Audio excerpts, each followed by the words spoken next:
Hello friends, आप सब कैसे हो? आशा करती हूँ आप सब अच्छे हो, मस्त लाइफ को अच्छे से एंजॉय कर रहे हो। आज की हमारी स्टोरी है सुपर लेडी अनिका की। बिना किसी देरी के वीडियो को स्टार्ट करते हैं। अगर वीडियो पसंद आ रही है तो प्लीज़ ज़्यादा से ज़्यादा शेयर करें, लाइक करें और कमेंट कर जरूर बताएं कि आपको हमारी स्टोरी कैसी।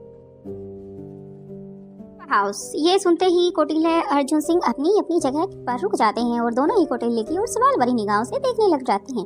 अब खुद को इस तरह घूरते हुए देखकर कौटिल्य अपना एक हाथ आगे करके उसे हिलाते हुए कहता है, मुझे गलत मत समझना, लेकिन अगर तुम उस डिपार्टमेंट को तुरंत हैंड ओवर नहीं करना चाहते तो डिपार्टमेंट को इसके बारे में खबर देनी भी जरूरी होती है।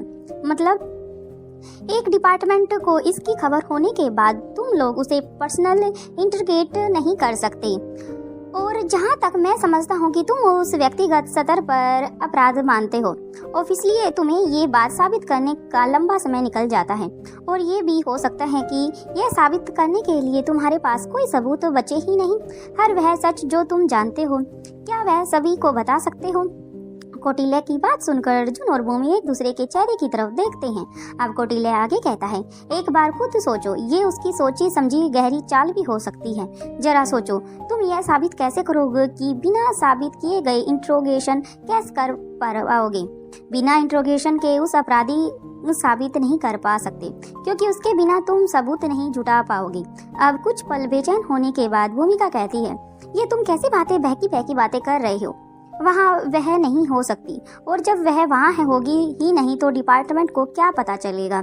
हम वहाँ सिर्फ किसी अन्य होने के संदेश के लिए वहाँ पर देखने के लिए जा रहे हैं। अब कौटिल्य जवाब देते हुए कहता है, मान लिए वह वहाँ नहीं है, लेकिन वहाँ कोई तो है, कुछ तो ऐसा है जिसके उसके होने का अथवा नहीं होने की खबर डिपार्टमेंट और तुम्हारे सीनियर ऑफिसर तक पहुँच जाने के लिए तुम्हारा यह मिशन करना ही काफी है। अगर वह वहाँ नहीं है तो वहाँ सोच समझ कर कोई गहरी चाल हो सकती है या नहीं, इसलिए जो भी करना है अपने स्तर पर करो। अब कौटिल्य एक बार रुककर उन दोनों की तरफ देखता है। वे दोनों ही लगातार अब भी विचार मंथन के रह जाते हैं। अब कौटिल्य कहता है, ये सिर्फ मेरी राय है, बाकी तुम लोग वही करो जो तुम्हें ज्यादा उचित लगेगा। बाकी पुलिस टीम की जगह हम बैकअप के लिए मारवा सिक्योरिटी का इस्तेमाल कर सकते हैं। वैसे सच कहूँ तो मुझे नहीं लगता कि हमें इसकी कोई भी जरूरत है। दरअसल हम लोग जितने कम होंगे उतना ही बाहर के लोगों का ध्यान कम हो जाएगा और फिर राज छिपाना उतना भी आसान होगा। अभी अर्जुन सिंह और भूमिका इस तथ्य पर विचार करते रहते हैं, तभी कौटिल्य एक नई बात सुझा देता है। मुझे तो यह भी लगता है कि तुम्हें इस बारे में भी सोचना चाहिए कि तुम्हारे किडनैपिंग के सच को कुछ लोगों और कुछ दिनों के लिए राज की तरह रखा जाए। तुम्हारा या मेरा, दोनों में से किसी का भी बाहर की दुनिया में किसी के भी सामने आना बहुत ही बेहतर डिसीजन होगा, या नहीं?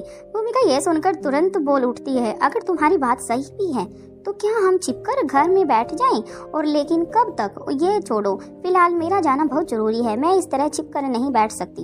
इस पहली से पर्दा उठाना ही होगा, ये पता करना ही होगा कि आखिर चल क्या रहा है। अब कौटिल्य जवाब देता है, मत बैठो, छिपकर बैठो, घर के अंदर बैठो, लेकिन हम अपने चेहरे को छिपा कर तो जा सकते हैं ना। भूमिका के लिए अपनी पहचान छुपाना भी मुश्किल नहीं है। ये बात भूमिका को काफी हद तक ठीक लगती है। उसके चेहरे पर एक हल्की सी मुस्कान आ जाती है। फिर वह सोचने लग जाती है कि चेहरा छिपाकर चलना कोई बड़ी बात नहीं है। वहीं दूसरी तरफ दमयंती देवी का किला। इस वक्त दमयंती देवी और रुद्रमा देवी के आसपास कोई भी नहीं था। एक कमरे में चार दीवारों के बीच दोनों ही मौजूद थी। दमयंती देवी कहती है, आज बहुत सालों के बाद मैं एक बार फिर दिल्ली जाऊंगी। इन नालायकों की फौज का मैंने बरसों पैसे पानी में की तरह बहा दिए हैं, लेकिन यह काबिल नहीं निकले। पिछले कुछ समय में इन्हें जो भी काम सौंपे गए हैं उनमें से एक भी ढंग से पूरा नहीं किया, लेकिन इस मिशन के साथ किसी तरह की कोई भी कॉम्प्रोमाइज नहीं किया जा सकता।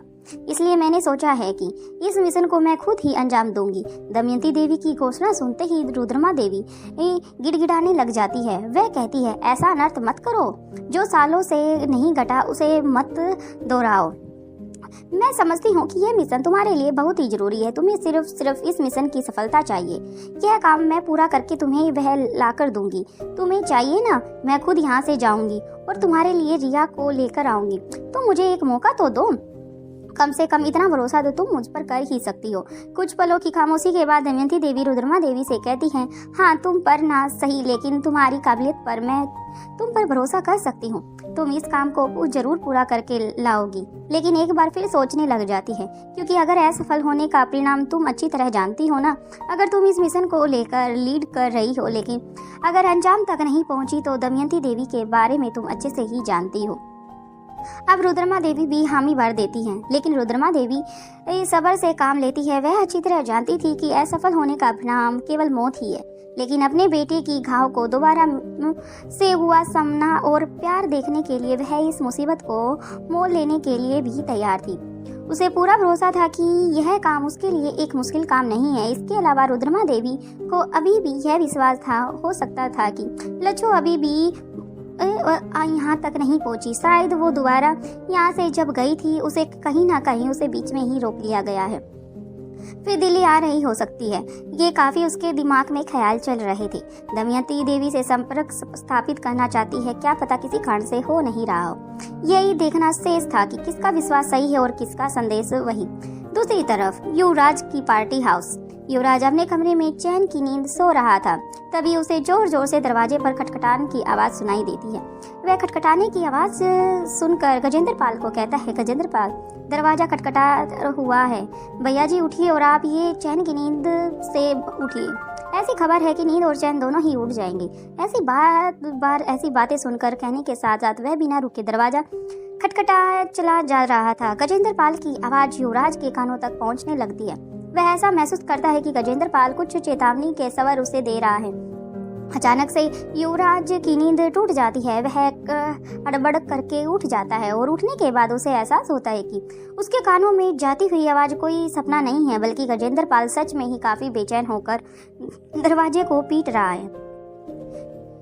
युवराज उठकर दरवाजा खोलता है। उसका ऐसा करते ही गजेंद्र पाल लगभग दरवाजे के अंदर की ओर गिरते गिरते बचता है। फिर युवराज से एक की तरफ देखता और कहता है, भैया जी क्या हमें यहाँ गिरा देंगे क्या आप? युवराज उसके चेहरे की तरफ देखता है और गजेंद्र पाल को एहसास होता है कि वह गलती उसी की है कि दरवाजे पर अपना पूरा वजन छोड़ रखा था।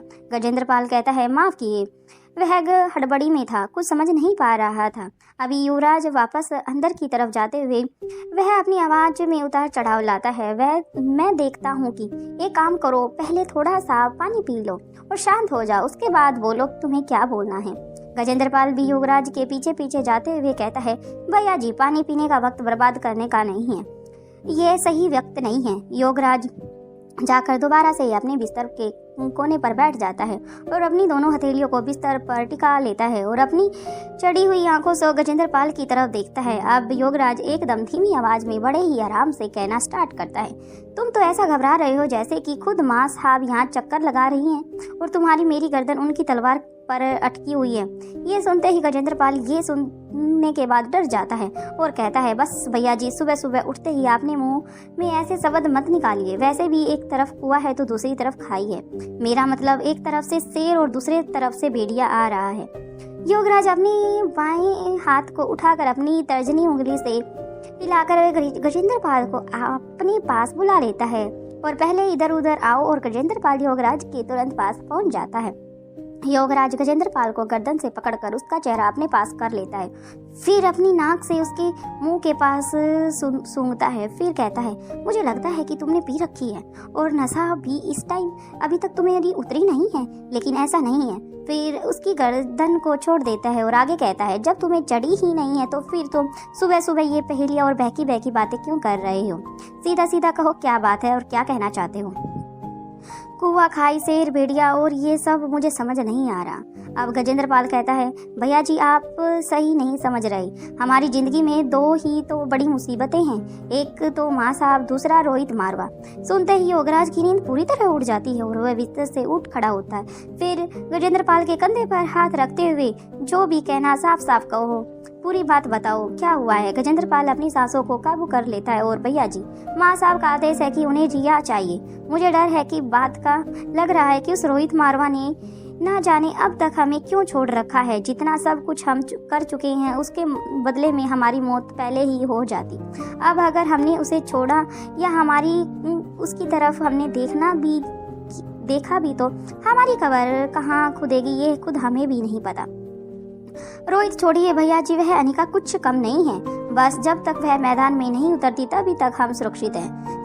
कुछ का कोई पता नहीं है, लेकिन सुना है कि वह रात लाशों के ढेर लगा देती है। अब योगराज पाल की तरफ उसे दूसरी ओर घुमा देता है और अपने हाथ कमर पर रखकर चलने लगता है।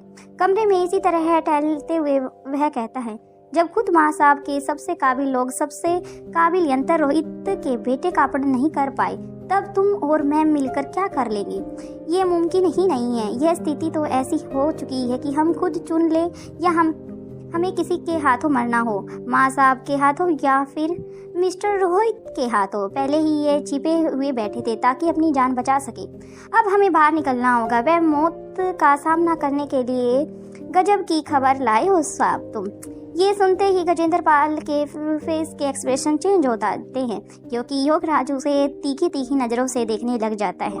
फिर गजेंद्र पाल कहता है, भैया जी हमें इस मिशन पर नहीं जाना है क्या? सुनते ही योगराज एक बार फिर से गजेंद्र पाल की तरफ गर्दन घुमा जाता है और उसके पास आ जाता है। फिर उसको कहता है, फिर इतना घबराए हुए क्यों हो? गजेंद्र पाल कहता है, हमें सिर्फ सूचनाएं देनी है। इस मिशन की सभी योजनाएं वे खुद बनाने वाली हैं और पूरा भी खुद ही करने वाली हैं। ये सुनकर गजेंद्र पाल और योगराज को एक पल के लिए ऐसा लगता है जैसे उसके कान सुन हो गए हैं। उसके दिमाग के सोचने समझने की क्षमता एक पल के लिए स्थिर हो गई है। इस वक्त उसका शरीर, आंखें और दिमाग तीनों ही स्थिर हो जाते हैं। चंद्रपाल योगराज के भाव को विहीन चेहरे को देखकर उसे हाथ लगाते हुए कहता है, भैया जी आप सुन रहे हो ना? भैया जी कुछ बोलिए ना। अब योगराज कहता है, गजेंद्र पाल कहता है, इसके अलावा एक और बुरी खबर है। मेरा मतलब है कि भयानक खबर है। ये सुनते ही तो योगराज हक्का बक्का रह जाता है, उसका मुंह खुला का खुला रह जाता है। बाकी का नेक्स्ट एपिसोड में देखते हैं कि आखिर रिया को किडनैप किया जाता है या अनिका उनका सामना करती है, या रोहित या गजेंद्र पाल या योगपाल उस मिशन को छोड़ देते हैं। नेक्स्ट वीडियो के लिए जल्द हम मिलते हैं। हमारे चैनल को सब्सक्राइब करें, शेयर करें। वीडियो पसंद आई तो प्लीज़ कमेंट कर जरूर बताएं। Thank you friends. एक कमेंट हमें नेक्स्ट वीडियो के लिए प्रेरित करता है। Thank you.